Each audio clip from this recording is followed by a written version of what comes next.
Welcome to today's Tidely webinar.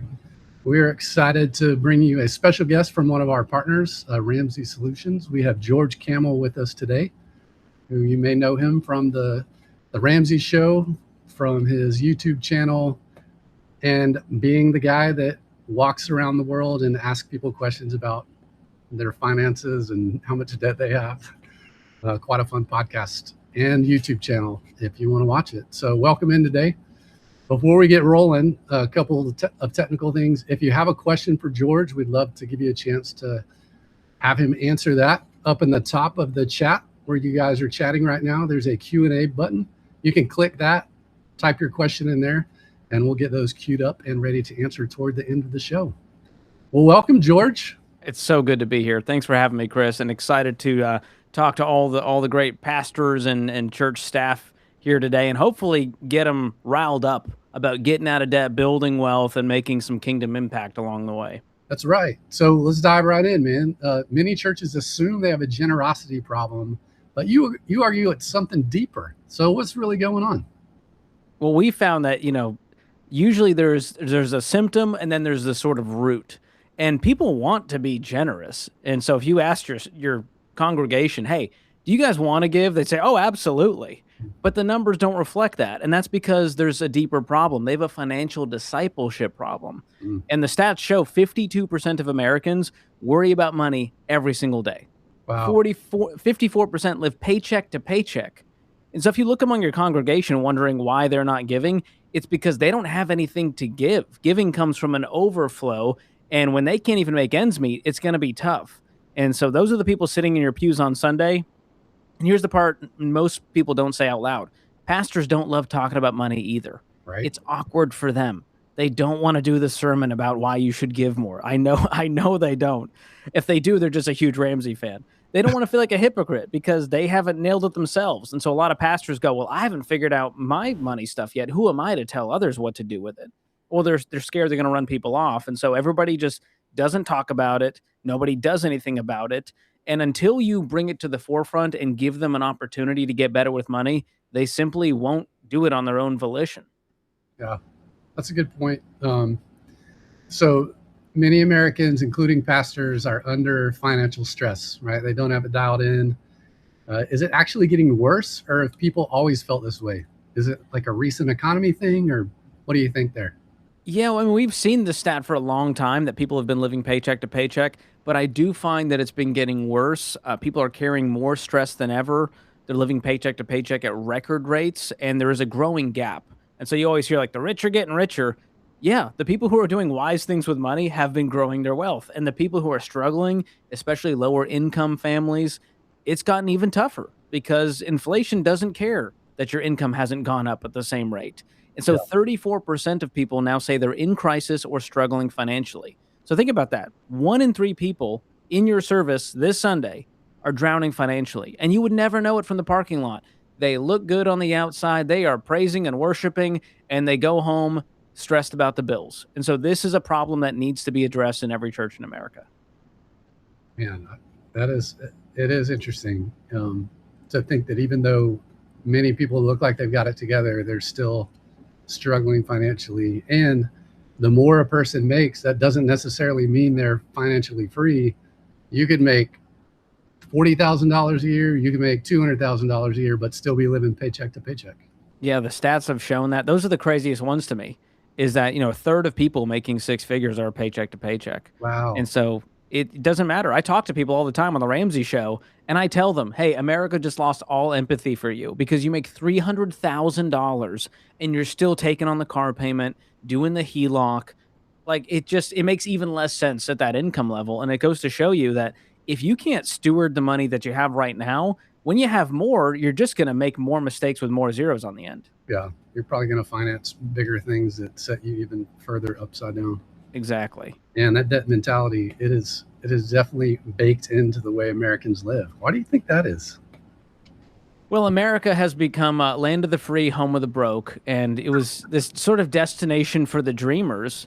And the truth is, with that comes the lenders and the creditors who are saying, ooh, we can make a pretty penny off of all these people's dreams and goals. And well, America told them they should all have nice cars and nice homes and be able to start their businesses. And there's a loan for that. And we're happy to give it to them with, little to nothing down. And so the debt industry is so big in America because it plays into this sort of consumerism dream that people come here for and that people that have grown up here expect. And that's led to a lot of dangerous situations, especially as spending becomes more frictionless. I mean, think about it. Everybody's doing Apple Pay now. They're just buying stuff online, tap to pay. Very few people are handing over their hard earned cash. And Dave always jokes that if the tax man showed up at your door and you had to pay that money in cash that you earned every month, there would be a revolt in this country. Yeah. But the fact that everything is sort of just in the background, frictionless, I think has caused these issues to get even worse. So it's even easier nowadays to go into debt because you don't have to think about the physical transfer of the money that you're earning. Yeah, you can do it all from the comfort of your home, on your phone, and even payday lenders. Now there's apps to get these short-term, crazy high-interest loans, and you don't have to walk into the payday lender, store. It's pretty wild. That is crazy. Man, those stores get on my nerves. They're yellow and green around here and offer your title swap for their money. Oh, yeah. Turn them back into Pizza Huts. That's what I want. Yeah, amen. So what's one thing related to giving that you've learned about human behavior and money that surprises pastors? Well, a lot of people think if I can just teach them, they'll do it, right? If I just give them the knowledge, then they will be better with money. And the truth is, we found that personal finance is 80% behavior. It's only 20% head knowledge. We have AI now. We can find the answers to build wealth sustainably, and yet none of us can have the discipline to do it. And so those behaviors, those habits, that's what really matters. That's why we have things like Financial Peace University, our flagship money course, because that actually causes you to change your behavior when you go through this experience, this course with real people around you saying, you're not alone, you're not crazy, I support you, I will hold you accountable. That's where life change happens. It's not going to happen just reading a blog. And we have our Every Dollar budgeting app, so people can actually put this into practice instead of just budgeting based on vibes in their head and hoping there's money left over. Make a plan for it. That's great. So things like that actually cause people to win with money. So my wife and I use Every Dollar. We started with the cash notebook system or cash envelope system. Old school. Oh yeah, but I love that Every Dollar lets us give every dollar a job. And that's it. Because people make good money. If you ask them, I'd say, how much money did you make this month? $6,000. Wow, that's awesome. Where did it go? Couldn't tell you. It passed through their fingers like sand, and probably faster than they thought it would. They get the paycheck, and then it's right back out to bills, to their debt payments, to random spending, lifestyle, whatever it may be. And so again, if you don't have a pre-decided plan for every single dollar coming in, it's going to flutter away because someone else is thinking about your money more than you are. And it's usually companies and marketing that say, you need this next product. You deserve this Starbucks. You work so hard. And I think people work too hard to be this broke. Yeah, amen. That's great. Is there one number church leaders should pay attention to right now? Here's the one thing that should change how you think about all of this. People working the baby steps give 8 times more than the general population. Let me say that again. People that are working the Ramsey Baby Steps give 8 times more than the general population. So financial discipleship doesn't compete with generosity. It actually builds it. So if you're thinking, well, I want people to give, so why would I go do financial peace? Why would I teach them about these steps? Well, they go hand in hand because once you teach people how to take control of their money and give them a plan with intentionality, well, now they can be more intentional about giving. Now they have the margin left over in their Every Dollar budget to allocate to giving. And giving is one of the first line items in the budget that Every Dollar lays out. We put income, then we put expenses. And the very first thing we put at the top is giving, because we believe that giving should be a priority no matter where you're at. It should not be an afterthought and nice to have if there's money left over. Yeah, that's good. I remember back in the day, 20 years ago, when my wife and I got married, we had college debt and 2 car loans, close to $40,000. And one thing that, as we were getting dialed in with paying off everything and doing our debt snowball, we were committed to supporting the missions and missionaries that we had already started prior to us getting together.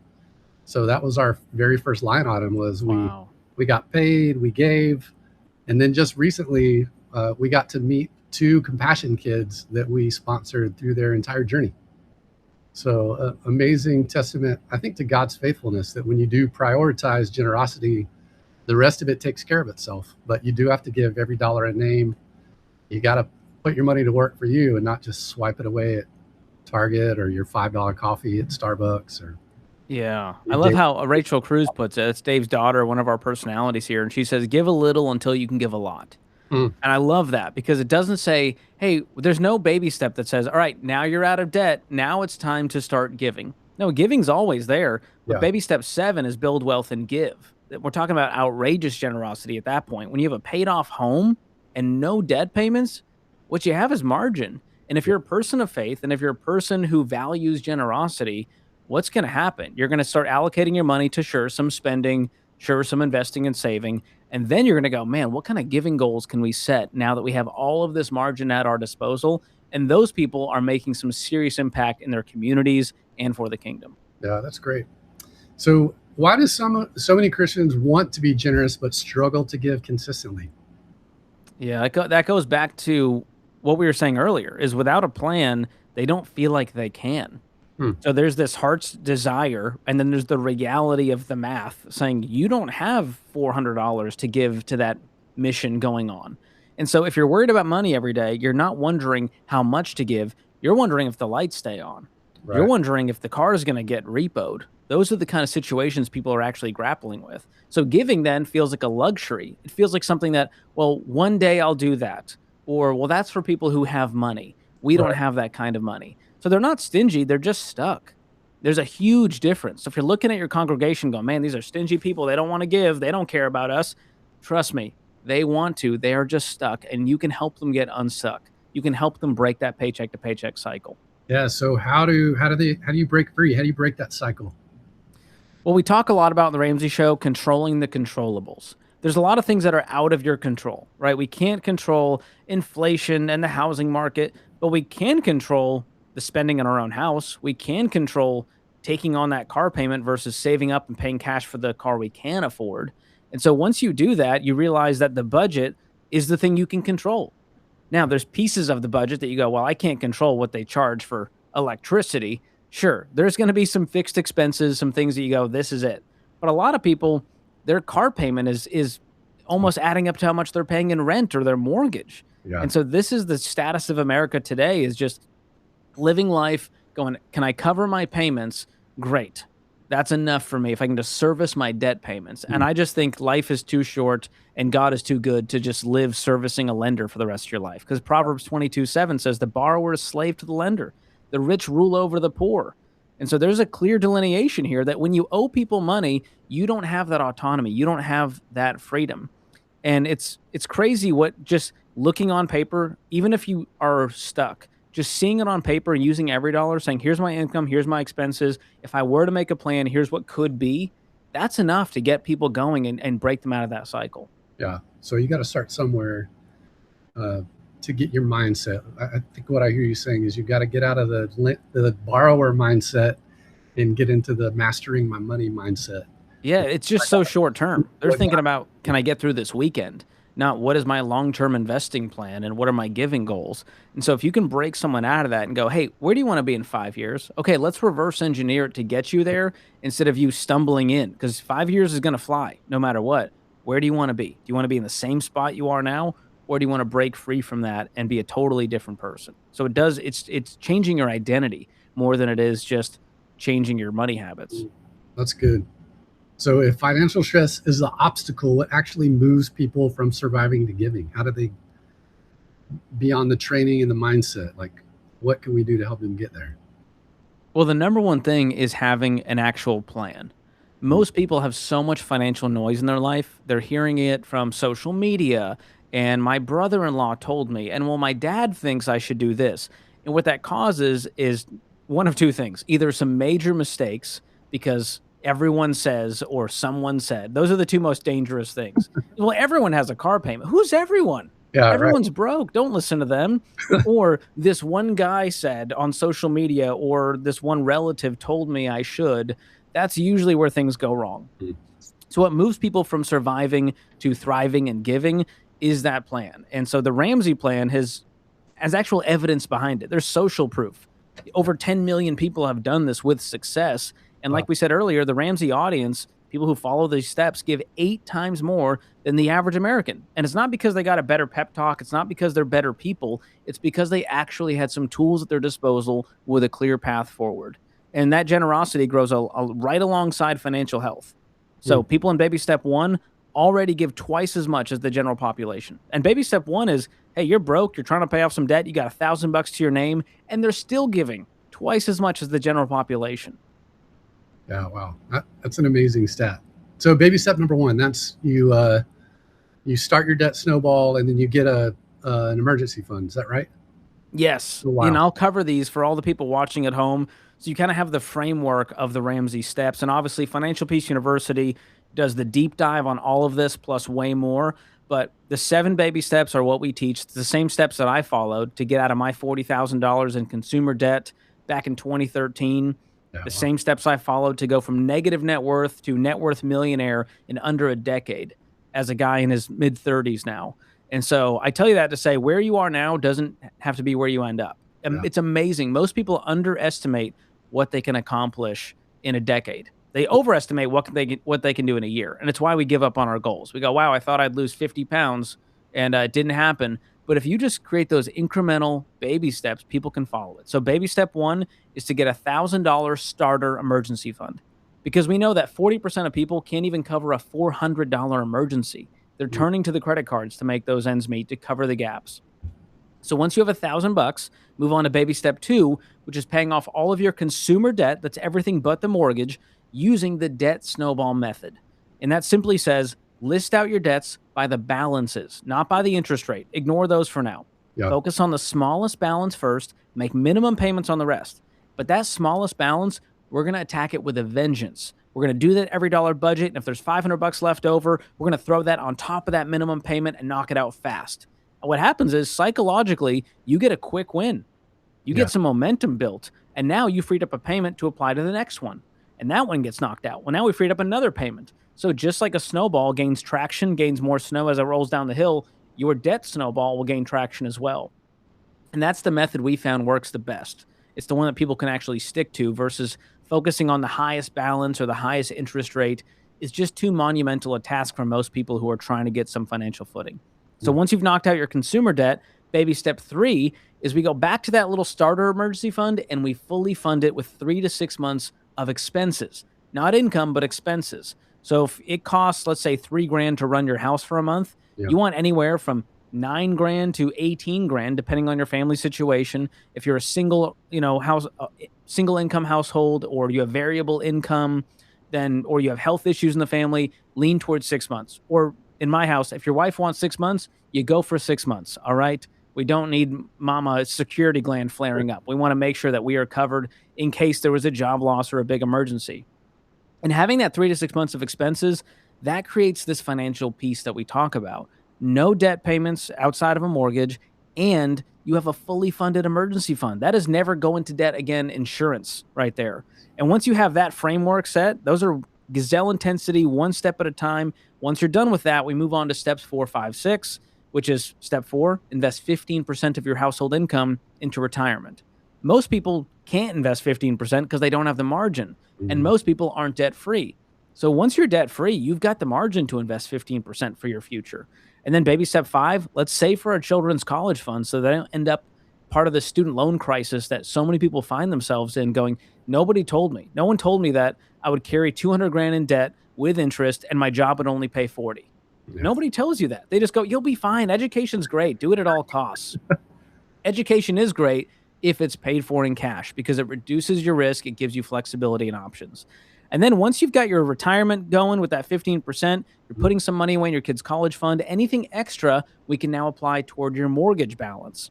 And once you knock that mortgage out, people do this on average in 7 years following the baby steps. So think about that. That could be $1,500, $2,000, $2,500, $3,000 freed up for you to give more, for you to invest more, for you to enjoy your life a little more. And that leads you to baby step 7.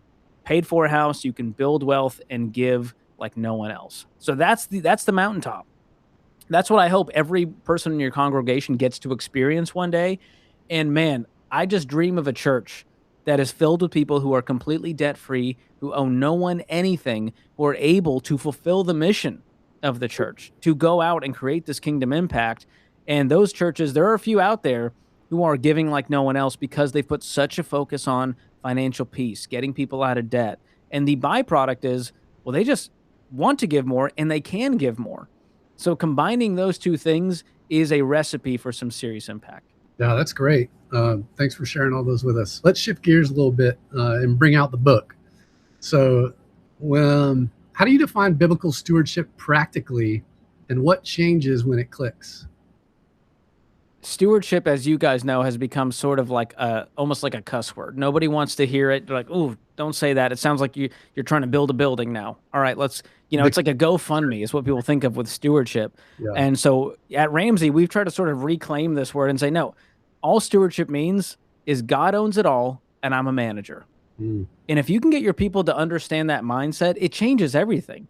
Because if you're simply a manager of this money, it's not yours, then now we're going to do wiser things with it, right? Because someone else is going, hey, how's that money doing? How are we doing? And if you read the parable of the talents, it's such a great message as to what biblical stewardship looks like. You want to grow it. You want to be able, if you're planting it, you want to have a great harvest. And so you don't want to come back and find out that, man, it was planted on some rocky soil, nothing good happened there. Or, man, you went prodigal son and you just spent it all. And now you're coming back broke with nothing to show for it. You want to be the one who planted it, who multiplied it, so that you can have that impact. So Psalm 24, the earth is the Lord's and everything in it. God owns it all. That's what that tells me. And that includes your paycheck. And that's a hard pill to swallow because you're going, no, I work hard for my paycheck. Sure. But we know, where do the blessings come from? They come from the Lord. We are not owners. We are simply managers. And that changes it, because ownership that's kind of a lot of pressure to put on me, right? Yeah. When you're a manager, now you're thinking through a totally different lens of, okay, this is not my money. I'm simply making the budget for this company that I work for, and I want to make sure that it's stewarded wisely so I get to keep my job and do a good job, right? Well done, good and faithful servant. That's what I want to hear. And so that one reframe breaks that scarcity mentality. When it was never really yours to begin with, white knuckling it stops making sense. And living with a closed fist and money, you can't move, right? Closed fists, nothing happens. When you can open your hands, then the money can flow in, the money can flow out. And that's where generosity stops feeling like loss and starts feeling like getting to be a part of something way bigger than your budget. Sure. And that's the reframe for what people need to understand, is that it's not a finite pie. Most people think of their money as, okay, here's the pie. If I give 10% to the church, well, then I won't have 10% to spend on me or to feed my family. Now I have less pie. Exactly. And we see it more like a candle. Well, if I can create the margin to get my flame lit, well, now I can light someone else's candle. And what happens is I still have my candle. I still have my flame. And in fact, what happens when you put two candles together? The flame actually gets bigger. And so that's the kind of multiplication impact that I want people to have with their finances and break out of that scarcity mindset. That's great. So at the individual level, when individuals get set free financially to give more, it allows the whole body to give more, which then blesses more of the body and helps advance the kingdom even further. Yeah. And we always say more is caught than taught. And so if they see the pastors doing this, they see the congregation living this way, what happens is you sort of get informed, right? You sort of assimilate to the people around you. Yeah. And so if everyone else is doing financial peace, if everyone else is on a budget, you feel like you're the odd man out. You go, man, maybe I should do that. Man, they seem so peaceful over there. They seem so much more, they have more joy because they're able to give more. They're out of that debt. They're not stuck sort of selfishly looking inward. When you get out of debt and you follow our steps, it forces you to go, I don't need to worry about myself anymore. I can worry about what's going on over here. And so I always love to say the only time to look at someone else's bowl is to make sure they have enough. Oh, that's so good. This is anti-comparison, and it's going, where are my opportunities where I can serve? And the truth is, most people don't want to be selfish, but it's hard not to be when you have the pressure mounting, all the stress and anxiety of your own money problems. You have to look inward. And so when you can get out of that and look up and out for all the opportunities to give, you will find them. That's great. for pastors or teachers, what's the difference between teaching people to give and teaching them to be generous? Ooh, I love this. Giving can often feel transactional. Hmm. It's, I had money, I gave money, that money is now gone, end of story. And even with tithing, it can feel like a transaction. It's a thing in my bank statement now that I'm sort of disconnected to. And so the real power, it's not how you give, because, Tithely does amazing work. And I, as a millennial, I'm like, yes, give me the tools. I don't want to have to find my checkbook. I don't want to have to make it complicated. Just, I like to auto deduct and go every month. I know that tithe went out, but I'm still connected to what I'm giving towards. I'm still connected to my church community and what's going on there. So generosity on the other side, instead of being a transaction, it's a character trait.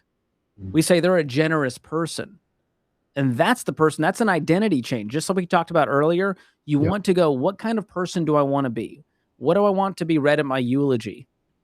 I want people to say, man, he was so generous with his time, with his talents, with his resources, with his money. He was just giving so freely because of the overflow he had, and he wasn't hoarding it for himself. Because what good is that? You can't take it with you. Right. And so it's not about one check. It's not about one transaction. It's who you are, built one decision at a time, until being generous just becomes a natural outflow of your personality. Yeah, that's good. And those Good. people are attractive. Dave always says that generous people are attractive. We just want to hang out with them, not to get something, but because they're more joyful. They have something we don't. It's sort of aspirational. It's the stories that make you cry when you see them on social media and you go, man, that just changed someone's life. I want to be able to do that. I want to be in a position to change someone's life in a single financial transaction. Well, and the idea that it's more blessed to give than to receive. I mean, that somebody who is generous is getting blessed. Oh, yeah. And the Bible talks about this so much. A generous person, they'll be refreshed. Those who refresh others will be refreshed. A generous person will prosper. And so it's just a natural byproduct. And I don't think it's a prosperity gospel thing of if you give, you'll get 10 times back. It's just simply you are living in the image of God, right? We're made in the image of God. God is a giver, the greatest giver of all time, gave his only son. And so when we give, we are actually becoming more like Jesus, more like God. And to me, that is the best reason to give. If you had to have one why should you give? Because God's a giver and I'm made in his image and I want to be more like him. Yeah. That's simple. That's great. So getting a little practical here. What should pastors say and avoid saying about money from the pulpit? Ooh, this is a fun one. And as a person who has not had to say this from the pulpit, it's so much easier for me to say. It's like, oh, just say this, pastor. It's not that hard. Yeah. Oh, well, the key is say something. I know it's scary because you want to say the right thing, but saying nothing is so much worse. I would rather see a pastor authentically stumble through it awkwardly with self-awareness, just opening and saying, hey, I know this is uncomfortable. And I also know that money is the number one source of stress in America today. And if our church doesn't address it, the church is ignoring the exact thing keeping people up at night, and silence is the loudest mistake here. So don't overthink it. If you're preaching through the Bible, you're going to land on money a lot because Jesus talked a whole lot about money constantly. I mean, there's over 2,300 scriptures about wealth and possessions and how to handle your money, the talents, the widow's mite. He didn't tiptoe around it. And so you shouldn't either. You shouldn't have to manufacture this topic. It is in there, especially if you're teaching from Proverbs. It is just riddled with biblical financial wisdom. I mean, Proverbs 13:11 is one of my favorites. Wealth gained hastily will dwindle. Whoever gathers little by little will increase it. We're talking about get rich quick here. And it's saying, hey, do it the slow way and you'll be far better off than the person who made fast money. We see this with lottery winners. They're bankrupt, within a couple months of making this huge sum of money. So there's tons of biblical wisdom. Use that as your source, not just here's my opinion on what you guys should do with money. It's, hey, I'm not going to talk at you. I'm with you in this. I want to be a better steward of my money, and here's what the Bible has to say. And what are some steps we can take to get closer to that? So what to avoid? Avoid only ever talking about the tithe. That's where things start to feel icky. When it's, hey, and that's why you should give to me today. That's always going to have an ick to it. People need to be discipled with 100% of their money, not just the 10%. That hopefully lands in that tithe plate or in the bank account through online giving. So be the person who shapes the discipleship around their money holistically, because if you don't, the culture already is. So if you're scared to talk about money, the good news and bad news is everyone else is talking about it on the internet and in their circles. And so you are now left behind in this, congregationally speaking, Yeah, of you don't have a say. And I think pastors, if they are shepherding these congregations, they can't just be talking about marriage and biblical discipleship. We need to also be talking about finances. sure. Well, and I think what you mentioned too is a good point, that when we teach the parable of the talents, it's not just about giving. It is about stewardship of everything that God has trusted you with: time, talent, and treasure. Amen. So good. I It's a like good that. one. What's a practical way churches can actually help people get financially healthy?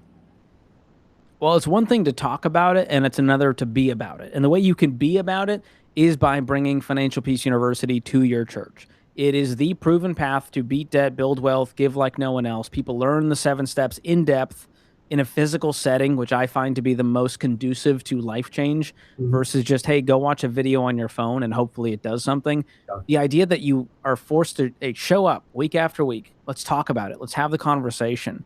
You realize that you're not alone. You realize that it's not as complicated as I thought it would be. It's more freeing than I thought it would be. And it actually deepens the community in your church.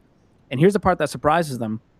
They actually feel peace about money for the first time in their life. For a lot of these people, no one's ever showed them the path. Everyone says, man, I wish they taught this stuff in school. Man, I wish I got this stuff sooner. Well, the best time to plant a tree was 20 years ago. The next best time is today. Today. For pastors, the way to plant that tree is by doing something about it and putting skin in the game and saying, hey, we're bringing financial peace. I'm sick of just talking about money. I want to bring a tool that's going to help us live this out practically with application. So you can run it yourself first. I encourage all pastors to go through Financial Peace University. You can go through that. Go to fpu.com/pastor. And here's what's really cool. It's on us. You don't have to pay a dime. We love pastors so much. We want them to get this resource without having to put any of their money into it. So fpu.com/pastor. I encourage you all to go through it for yourself and then go, okay, does this make sense for my church? And I think what you'll find is your own life change. You're going to go, gosh, my people need this too. I Mhm. can't just, I don't want to hide this under a bushel. Let's get this word out about FPU. So check that website out. That's our gift to all the pastors watching out there. We'll put a link to that in the chat for you guys, and also in a follow-up email for you. Wonderful. That's great. Well, so you mentioned something earlier that I want to talk about scheduling your giving. So you teach that behavior changes when systems change. How does that apply to that aspect of generosity? Does that remove anything from the giving moment? If you make it transactional, it will always be transactional. Mm. Generosity is a string of decisions to be generous. So make the decisions easy. That's all we're saying when it comes to systems is remove we want to add friction to things that we know are bad for us, right? Okay.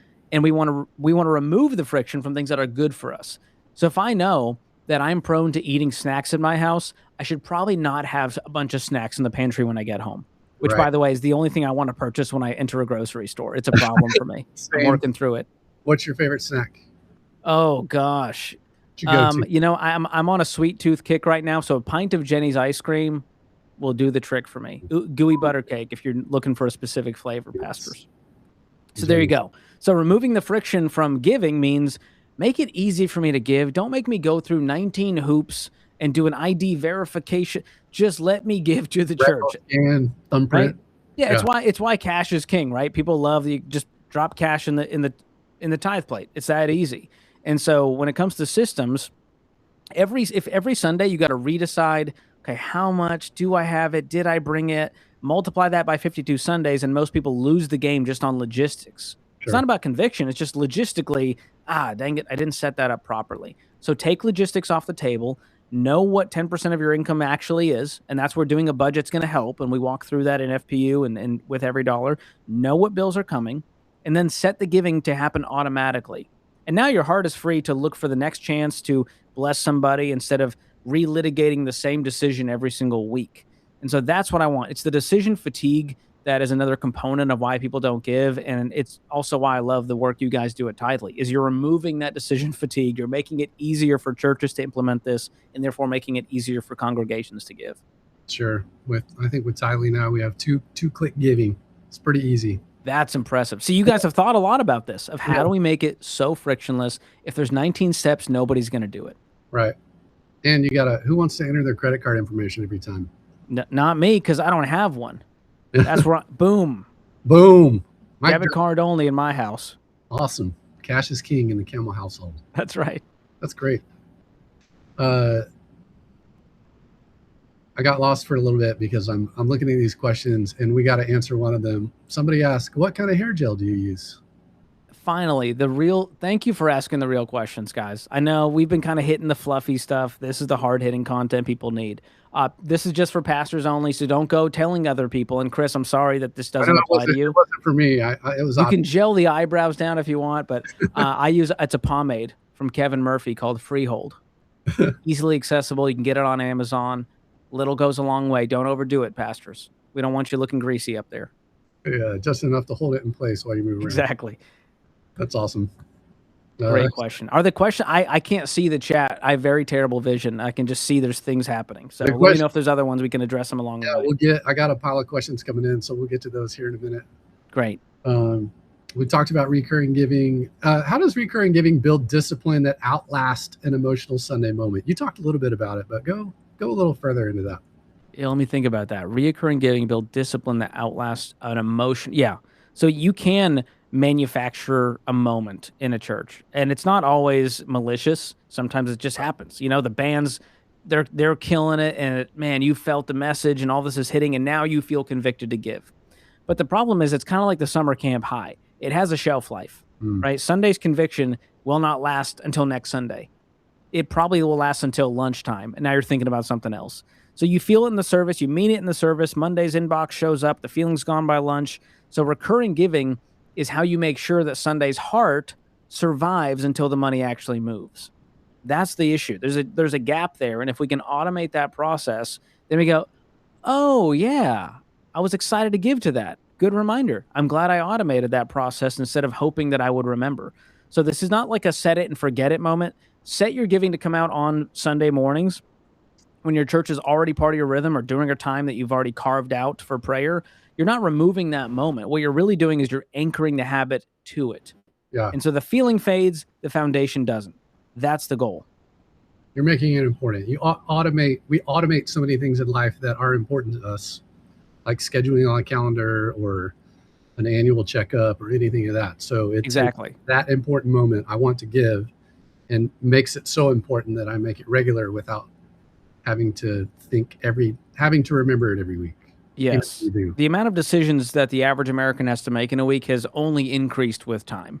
Life has gotten more complicated. Yes, there are more tools to help with that, but we are thinking about 14,000 things, and church is this much of their week. Yes, when they're there, hopefully they are present, but man, when they leave, what other connection do they have other than showing up to maybe a small group or an event? And so giving is one of the best ways to create that habit, to make it a rhythm in their life. That's great. All right, let's get into some Q&A from the audience.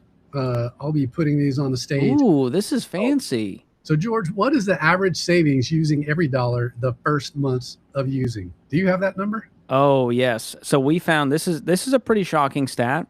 Over $3,000, $3,015 is the average we find, because the app actually helps you find margin. We create custom personalized recommendations based on all the information that you've given us through the onboarding to tell you, hey, you could do this. Hey, what if you did this? Kind of like if you called the Ramsey show and got advice from Dave or Rachel or Jade and I, we would start to go, hey, could you make more money over here? Could you sell that thing? Could you cut your expenses down here? Because I'm seeing that you're spending a whole lot of money in this category that could be cut. So this is all about controlling the controllables. And just by doing that and having a little bit of intentionality, people will find a $3,000 a month spread just the first month of doing this. That's good. That's a lot more than I would have expected. Yeah, because that includes selling stuff, cutting stuff out, adding income in. And so the average we found from actual users is a $3,000 spread, which is incredible. Very encouraging. All right. Jacob asks, are there resources like FBU that I can go through with my governing board, specifically as a leadership team? Ooh. Now, I'm assuming the governing board is a church-related board. That's my assumption, right? I think that's a safe assumption. Okay. So we have Financial Peace University that you can do with any team. So you can go through it just with your leadership team.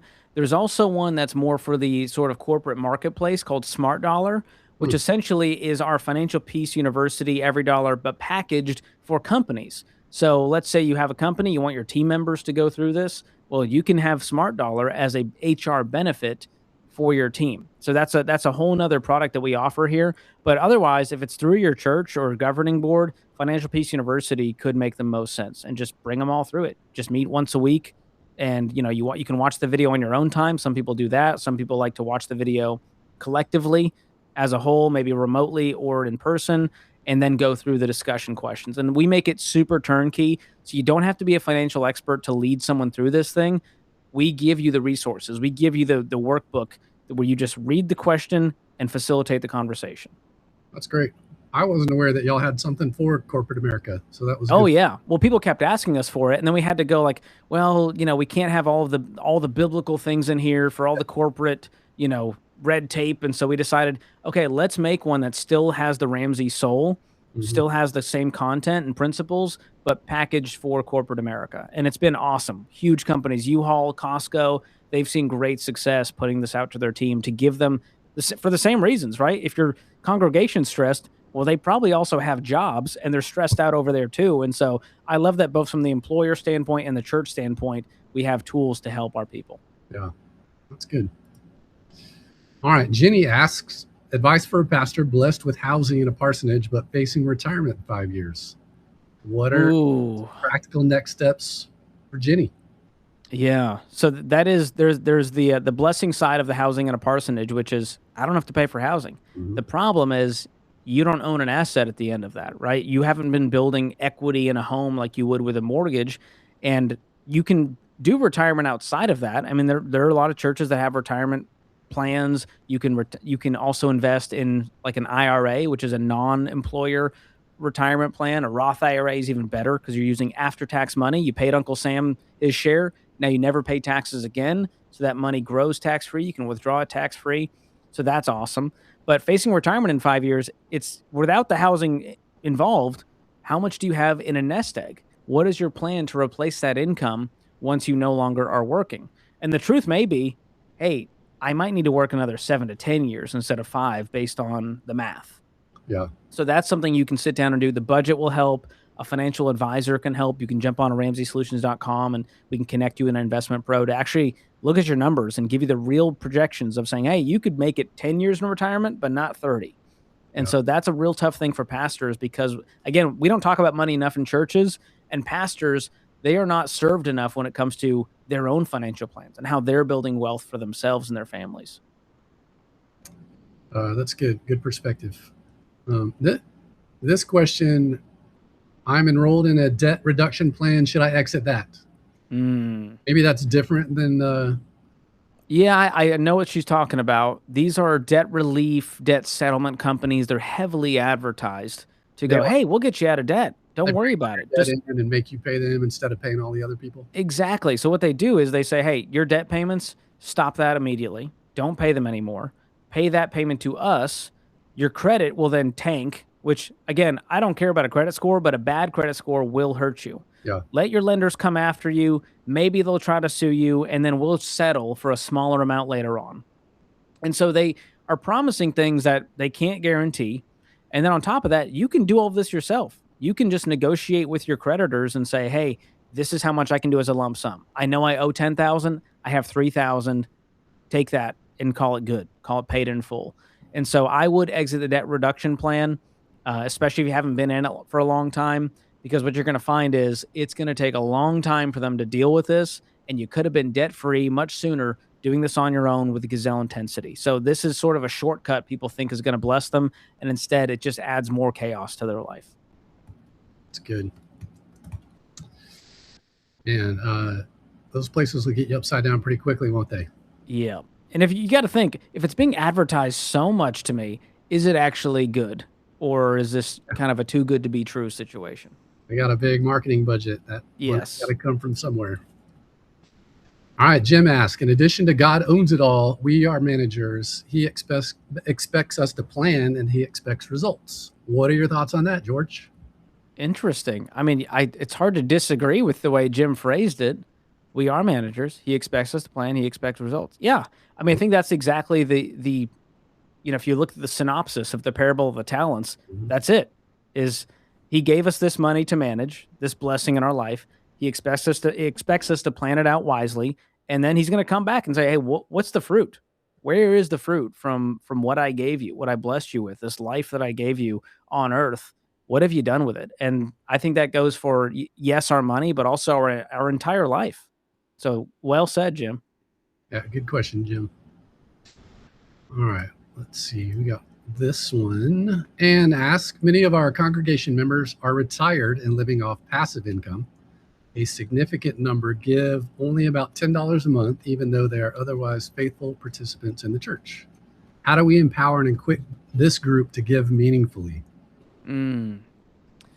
Well, So there's two groups here. I imagine they're talking about people who are on like a fixed income, like think Social Security. Mhm. So there's people who truly they're giving as much as they can, and we honor that. And then there's people who have more to give or should have more, and we're only seeing this much. Yeah, And that's where talking about money more from the pulpit will help to sort of unlock some of that giving. Because I think they want to be a generous person, and there's some sort of scarcity mindset that's stopping them from doing that. And the more we talk about it, the more we just put it on the table out in the open, the more that people will feel a little convicted. Not in a sort of slimy way, but in a way that says, man, you know what? I should be giving more. I feel like I've been lacking in this area.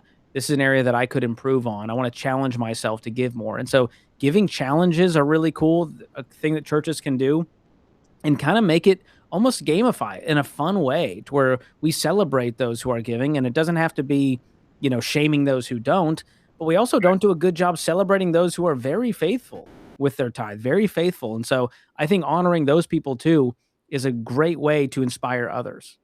but if we're going to honor people for their tithe, would you recommend not sharing how much they're giving? Like, welcome Yeah. to church today. Chris gave $1 million. George gave. Yeah, I don't think the amount matters as much. It can feel like, again, it gets a little bit slimy when you get into specifics of this congregation member gave this much money. Yeah, But I do think it's wise for pastors to have some indication of what's going on with our congregation. Who are the people who are, because what I'm guessing is in most congregations, there's 20% of the people carrying 80% of the load, mm, the very faithful givers. And so, yes, let's celebrate them, but let's also get the other 80% to start to go, hey, how do we get them excited about giving? And how do we pair them up with, these amazing philanthropist type mentors who are giving so much to all of these great causes? And again, some of it is income based. Well, they just make a lot more money than I do, or they have a lot more, or we're in debt.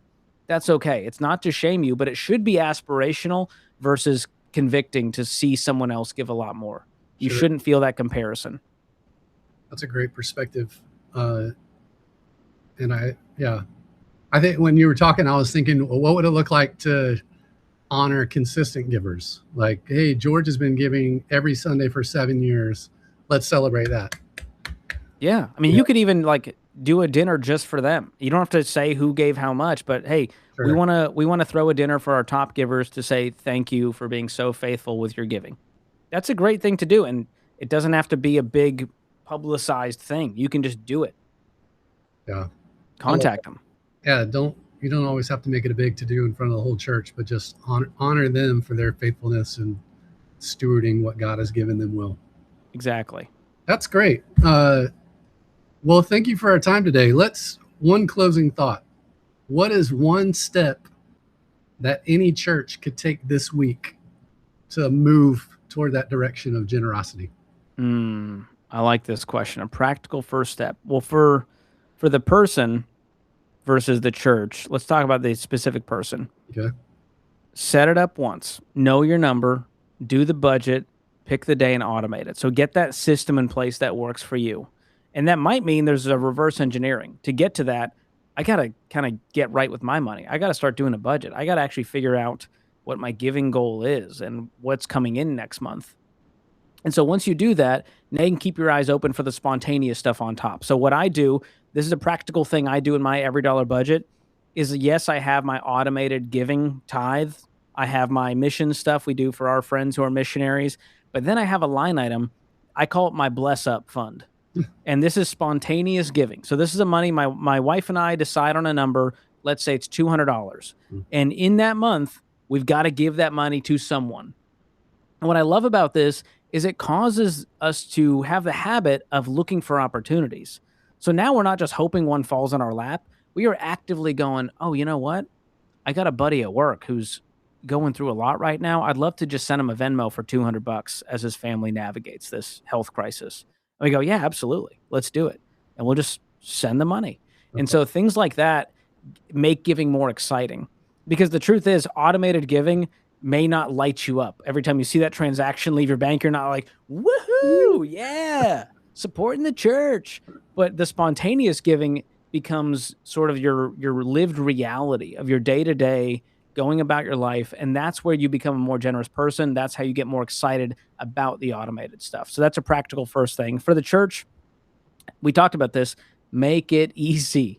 Make it obvious. Tithely handles the how to give part. Financial Peace, they handle the how to get healthy part, because how to give is great if people are giving, if people have the margin. So Financial Peace University will help create the margin, and the work you guys do at Tithely helps make it easy. So that combination, I think, is a winning stack for any church out there. And what's really cool, I have the stat here, churches that are running 10 or more FPU classes see a 13% bump in tithes and offerings. Wow. So the more that you invest into financial discipleship, the more generosity follows it out the door.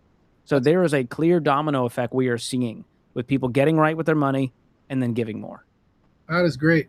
Well, thank you so much for your time today, George. I know we have a partnership special with Ramsey Solutions and Tithely that we will send in your email after the webinar today.